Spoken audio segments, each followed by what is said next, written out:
Welcome to Know Your Insurance. We're back here with Gary McNealis, and today we're talking about texting and driving, teenagers behind the wheel, and we are guilty of some of these that we're going to talk about today, right, Gary? Absolutely.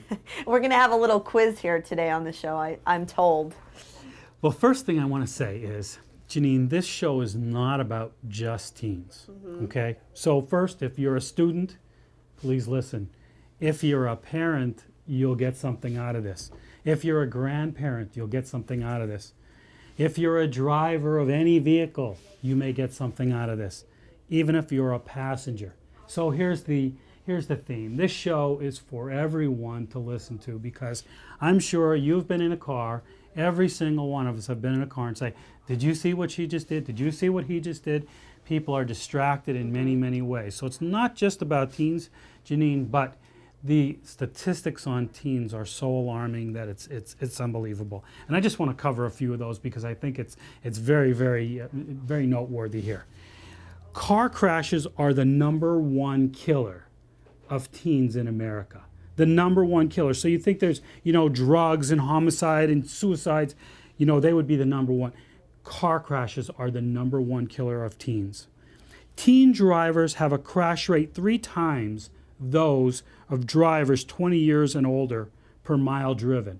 In other words, if you're less than 20 years old, you have 3 times greater chance of getting in an accident than someone who's over 20 years old. In 2012, a total of 2,823 teens died in an automobile accident. On average, 8 teens die every day from a car crash. Crazy when you think about it. And most of the accidents happen between 9 and midnight. So you take that safe time and say, okay, 9, 10 o'clock, have the car home for 11. Between 9 and 12 is when most of them happen. And now during summer. Now during summer is the biggest teen accident. Well, sure, because most parents or guardians don't allow their children to drive in bad inclement weather. So they figure they're safer driving in the spring and the summer. Now these statistics are across the United States, and their statistics are brought by who? Who are these statistics by? By the Automobile Association, and Okay. I'll tell you what, there's so much out there. We have all these statistics. We have them in brochure form. So if anybody has any doubt, it's in writing. Right. It's out there, and it's not just per company. Right. These are all there are many participants from insurance companies in this. Okay. And the bottom line is that these numbers are alarming. The statistics are alarming, and as we see more in technology and the behavioral patterns by these younger generations that are learning to drive at this time, now is the time to teach them how to stay focused on the wheel. Yep. Now, adults are guilty of this as well, and we all are, as we're going to take this test soon, I'm sure you'll point out some of our We're going to do a little flaws. quiz just because it involves everyone. Right, it does involve everyone, but again, being distracted is so easy. And keeping these teens' attention now is so difficult to do. Sure. So again, safety on the roads, it not only affects teenagers, like you said, it affects the passengers, it affects, mom and dad who are worried, or the guardian that's worried, or an aunt or an uncle. So Sure. really anyone that drives or is a passenger, has ever been in a car before, affects them. We're all affected because Right. inexperienced drivers are on the road. They're all around us. Right. This is the one that really, really should blow your mind. Between 52 and 59% of teen accidents are caused by inexperience. Inexperience from a standpoint they haven't had the time, and they haven't had the experience driving. They haven't had the effort put forth to make sure that they can do it and do it with experience. So that's a huge, huge number. How about this one? 21% of teen deaths are caused by the use of cell phones. 21%. So parents if parents think that they're safe, that the kids have their cell phone and they have it for the right reasons, that's probably true, but still 21% of teen deaths are caused by use of cell phone in the automobile. 16% were caused by driver distractions. Jeannine, we're going to talk about that today. How do you prevent distractions? People in the car, use of the radio, things that you would think normally you just do when you get in the car. I know people in my own family who think that when you start the car up, immediately the right hand goes towards the button and you put the radio on because automatically the car starts, the radio goes on. But in many cases, that's a distraction. So 16% are caused by that. Then speeding is a factor in 1 in every 3 teen deaths. Okay. So, you know, the average speed that one drives has a major effect. How about this? 23% of the teens who died in an automobile accident had a blood alcohol level of 0.08 or higher. 0.08 or higher. Well, so that should just be eliminated because teens shouldn't be drinking in the first place. Right, but we all say it. I know we also, not my kid, not my kid. My kid doesn't do that.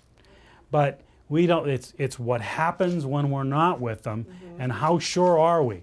And today we're going to talk about that. So that's going to lead us into this mini quiz, and this involves every single person listening out there. All right, so you're ready? Because you can take it at home. Yeah, and really, doesn't need a piece of paper.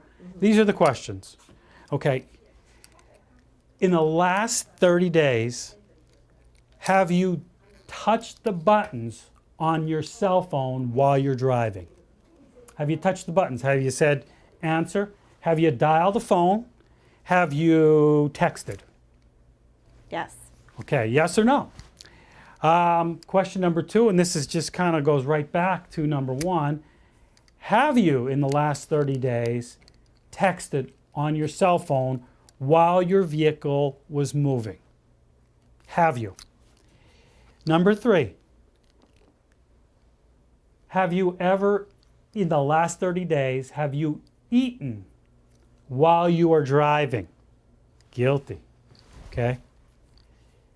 Number 4, have you, in the last 30 days, had a conversation with a passenger in the back seat looking in your mirror at the person in the back seat?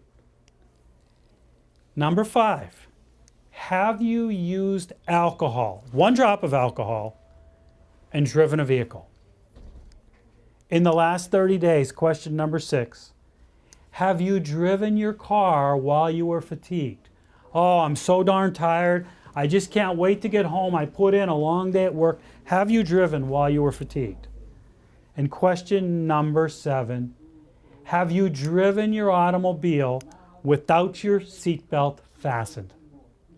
We're going to talk about the answers to the questions, yes and no. You know the answer to yourself. You can't lie to yourself, right, for these questions. You're watching Know Your Insurance. Again, we're talking about safety on the roadway here on SSP TV.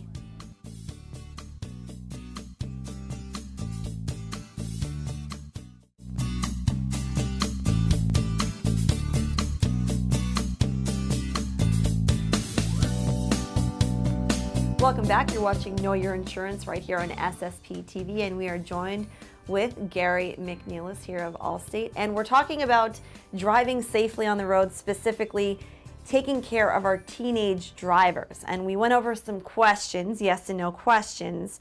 There are no right or wrong answers, I guess. Well, there are right answers, and we're going to talk about the right answers now, because I'm sure all of you out there, whether you're adult or any type of driver or passenger, you are guilty of one of the 7 that we discussed. You've answered yes to at least one of these. And we can add, these are general questions, you know, we can add to them, like, you know, have you ever, I've seen people cutting their nails, putting on their makeup, brushing their hair. I mean, the things that, reading the newspaper, the things that you see people do in their vehicle, if you really look next time you're at a stoplight or a stop sign and look at the people going by, and I'm telling you, you'll see probably 1 out of 3 people on their cell phone, someone eating, right? Yes, yes. Someone distracted, looking in their mirror, talking to someone in the vehicle, listening to the music. So we're all distracted, I feel, in some way.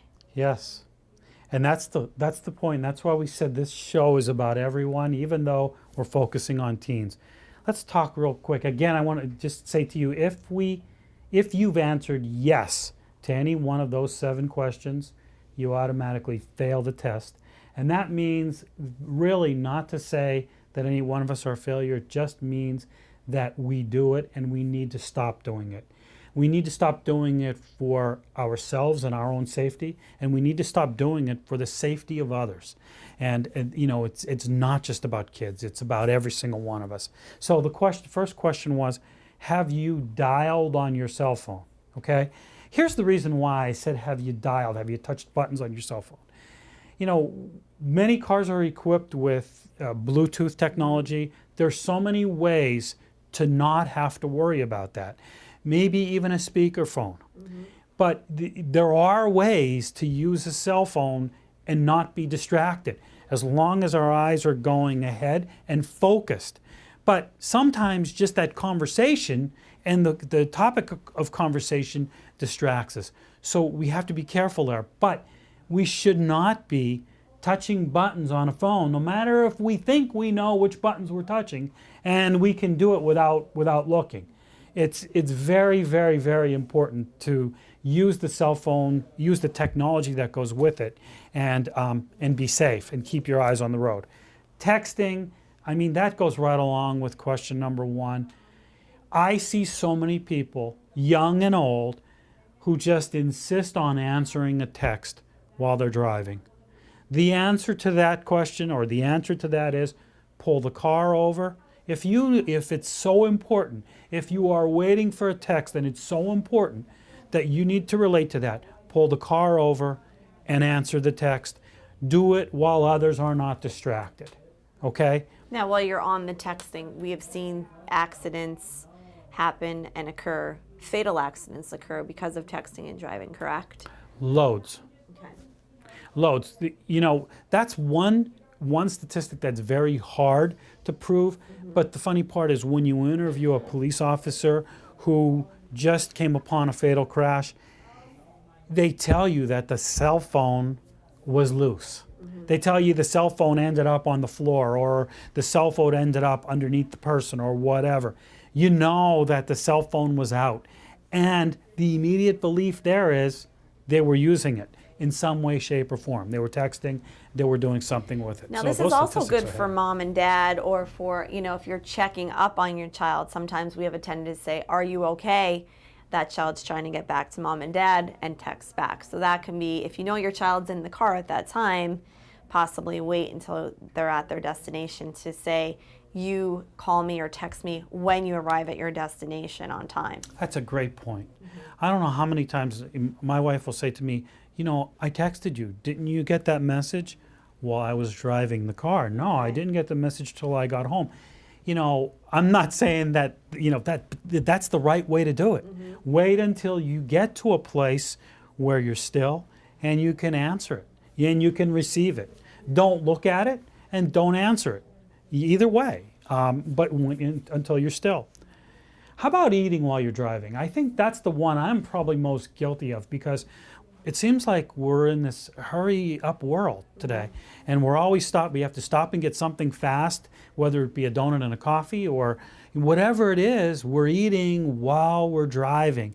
That's a huge distraction, because the least little bit, something spills, what happens? You go to reach. When I was a young man, this exact thing happened. I went to pick up lunch for somewhere, and I'll never forget, I was in Shenandoah. I went to pick up lunch, and the soda spilled over. I reached down to get the soda. Guess where I ended up? Right in the middle of someone's car door. Okay. An accident. An accident happened immediately. We're all guilty in some way, shape, or form. I think we need to be cognizant that is not a good idea. Now, you're on the topic of eating in your car, which I'm not guilty of as much as the other ones. But we should point out, smoking. I see so many people smoking that you drop a cigarette or you drop a cigar in your car, you need to pick that up or you're catching your car on fire. So that's another big one. Some of these things that you're distracted by that you don't even know. We're all distracted in some way. anything that will prevent you from being alert 100% of the time puts you at risk and puts the person in front of you and every other driver on the road at the same time you are at risk. And maybe the answer for the texting or using your phone while you're driving is to actually turn your cell phone off. Then this Great way, idea. you don't have to answer it, you don't have to respond to a text. You turn it off when you get in your car, you turn it back on when you get out of your car. Or use your Bluetooth. Now see, I find Bluetooth to be very distracting, and here is why. Because you turn on the Bluetooth, and then you get an interference, the person can't hear you. Oh, I can't hear you, can you pick up your cell phone? You pick up your cell phone, you try to turn off your Bluetooth. So I think Bluetooth can be distracting as well. There's still buttons involved. There's still volume involved. If that person, Jeannine, this is something I would say. It's still distracting. The only thing I will say is you got to have a rule. There has to be a rule that says if it doesn't work, you hang up. Right. It's not can you, listen, I'm hearing distract. Okay, then I'm going to pull over. Right. That's the only other choice. It's not I'm going to pick up my phone. If there's distraction, don't do it. I've said that before though on the phone and said, you know, I'm using my Bluetooth here trying to be safe, and this is more of a distraction than actually picking up my phone. That's interesting. Yeah. Okay, interesting. How about the conversation? We said, have you had a conversation with someone in the back seat while looking in the mirror or sitting next to you? Well, this is big, especially if you have children, because my kids will say, Mom, are you looking? Can you see this? Look what I'm doing. And then you'll say, I'm driving. I'm driving the vehicle right now. Yes. But that is a big distraction with having kids in the back seat. I test that out just by being in the back of someone that I know. And you see them, they're talking and they're turning, and it's like, wow, is that distraction in the first degree or what? Keep your eyes on the road, have no conversation that involves any kind of visual that you have to turn in any way, shape, or form. How about alcohol while driving? You know, the rule on that is a golden rule, don't drink and drive. That's the example we as adults need to set for our children. Drive while fatigued, we've all done it, guilty, every single one of us. We need to be cognizant of that and turn that one around. Now wait, for that one though, let me say, for teenagers, sometimes they're told be home by a certain time. So if you are a teenager out there and you're at a friend's house and you do feel tired, maybe it's time to pick up the phone and say, Mom, Dad, either I need a ride home from someone else, a ride home from a friend, but I can't get behind the wheel because I'm tired. Some kids just go behind the wheel because they need to be home at a certain time, just by talking with teenagers. You know, we're going to talk about that, about calling and talking to your parents and letting your parents handle it. And last but not least is driving without a seatbelt fastened. Always, 100% of the time, it's the law. It's the law. Drive with a seatbelt. Don't pull out of your driveway. You know, I'm guilty of, I always have my seatbelt on, but it's sometimes when I get to the end of the driveway, I say, oh wait, let me put this on. You should, as soon as you start the car, instead of touching the radio, put the seatbelt on. And that is a big pet peeve of mine. I see these kids in the back of vehicles, not teenagers, but parents, you have a responsibility, adults, supervisors, you have a responsibility to have all infants, all children, young children in a car seat and have them buckled up appropriately. Like you said, they shouldn't be jumping around in the back of a vehicle, waving to oncoming vehicles. I've seen that. Then I write their license plate down and I'm reporting them. So coming up on the show, we're going to be talking about more on parents and teen driving. Teen driving contract, I think this is a big one. It's a great tool for any parent who has a teenager about to drive. Don't have to be an insured of our agency. You could come in and pick up this teen driving contract because there's some real important things that you can cover with your kids who are about to learn how to drive or about to drive the car. I bite my nails thinking of how many years I have left till my kids go behind the wheel. So I really can empathize with the people watching that have children that are going to be behind the wheel. Stay with us. You're watching Know Your Insurance right here on SSP TV.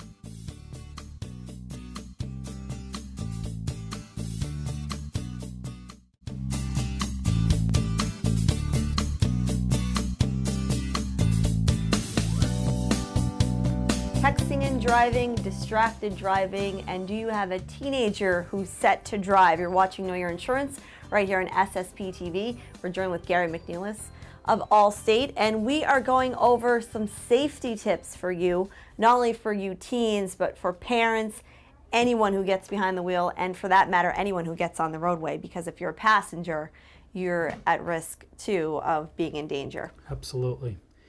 If your child is about to, if you're close to driving age, 14, 15, 16, we strongly recommend you come in and take a look at this parent-teen driving agreement.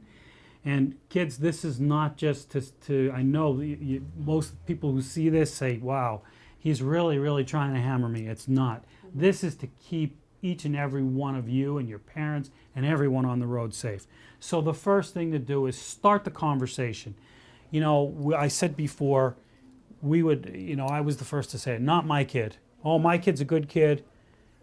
Within 1 year of both of my kids driving, from inexperience, both had an accident.